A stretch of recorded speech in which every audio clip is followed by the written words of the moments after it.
was finding it hard to put into words the kind of man my grandfather was.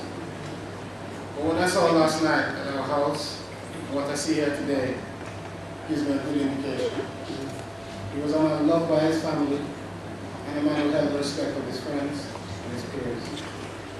He was a true role model for me. He was honest, hardworking, and giving. One of my first memories of him was at Sunday dinner, where he would take food from his own plate and share with all of us at the table as an act of giving. And that happened every Sunday. And that was typical of him, always willing to give of himself, no matter what we needed. That was just the kind and good-natured person he was. But it's hard to think of Granddad without thinking about my grandma. I've only ever known them as a pair. They opened their home and their hearts and knew their past and I didn't feel cared for. And I realized how lucky I am to have been raised in an environment that was full of love. He always gave me sound advice, and if I stepped out of line, he always had a firm word. I would refer me to Grandma, who also had a firm word, but also a firm hand. And it wasn't until after a while that, after I'd grown up a little bit, I realized that we weren't related by blood. But that's not what family is about. Family are people who love you, people who care about you, who have a vested interest in your well-being, in the person you are, and the person you will become.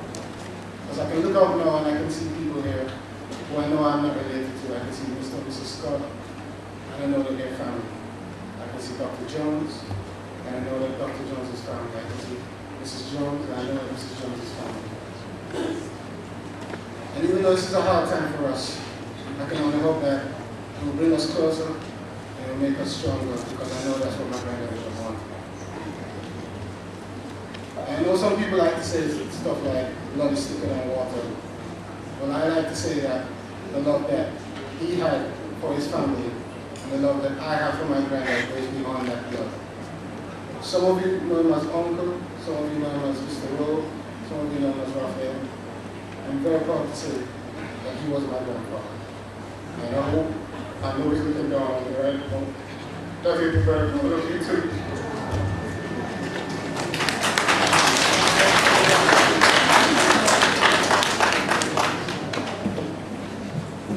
Good morning, everyone.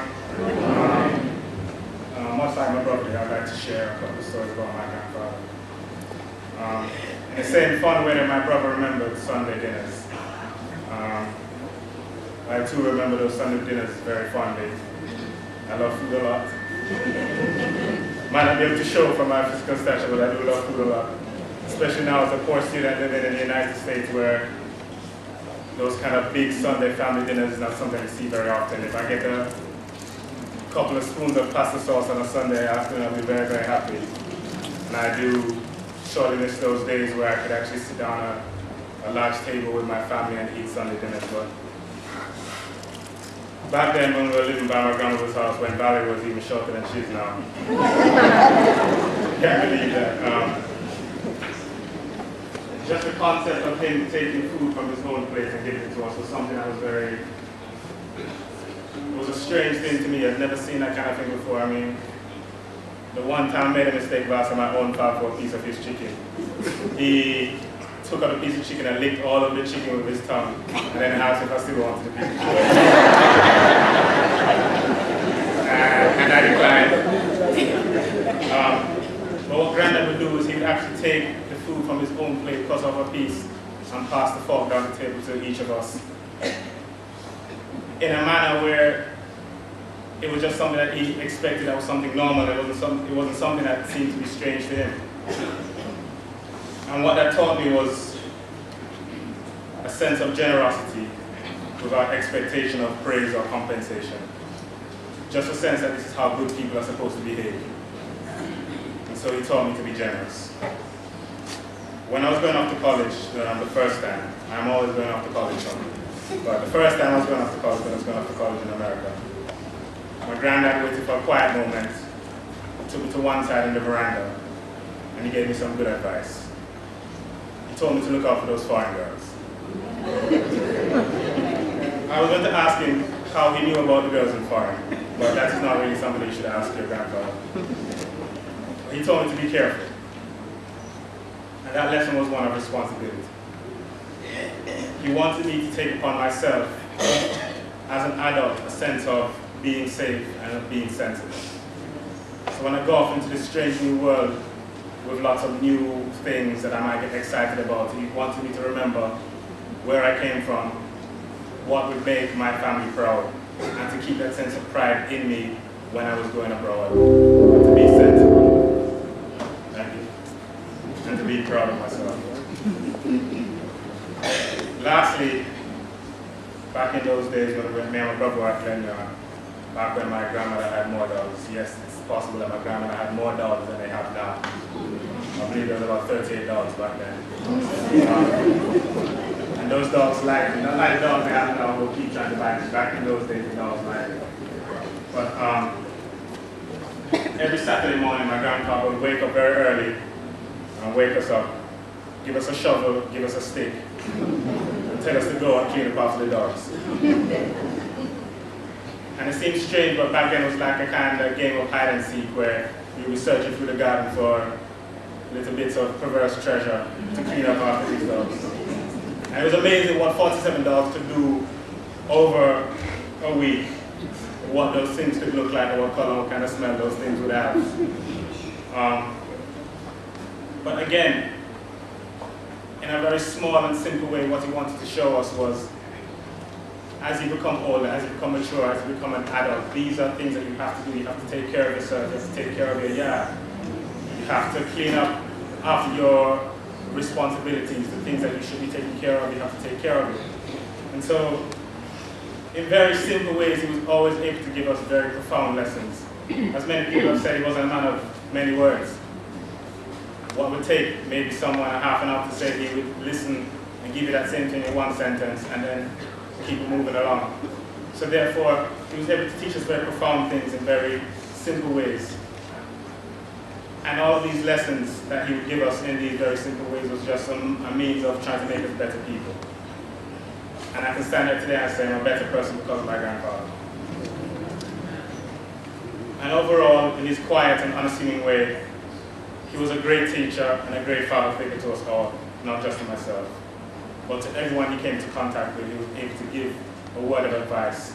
And a good word of advice. A lot of people can give you advice, but not necessarily good advice. He was able to condense life lessons into something very short and simple that everyone can understand and pass it on to you. And I trust now that he's moved on to a better place. He's probably still walking around with his shovel and stick right now, quietly leading everyone by example like he always did. But most of all, Granddad, I love you and I miss you a lot.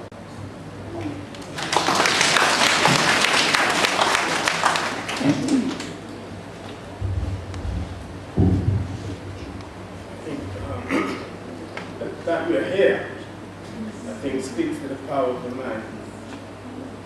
That we are here speaks to the power of the relationship that we have with Uncle Raf and Aunt Clara.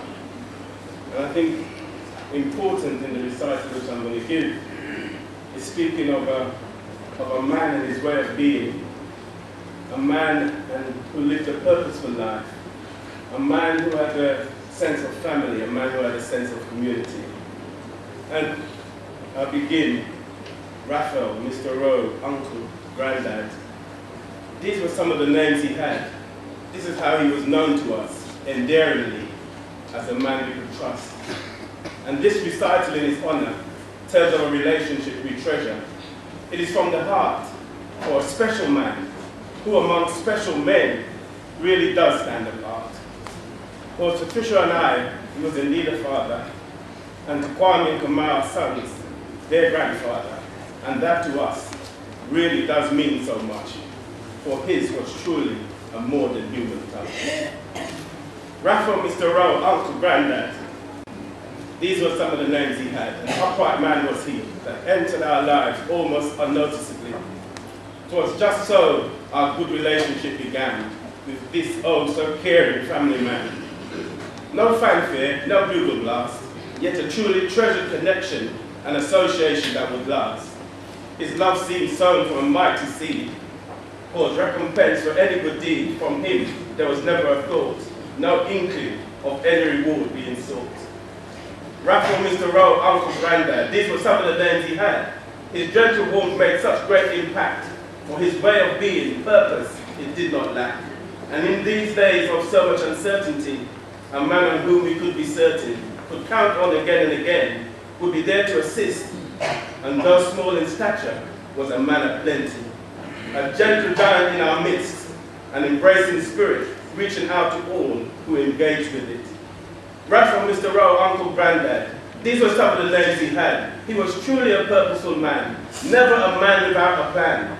And you know even now, if he's not working on his own designs, be sure that he will be working on yours and mine.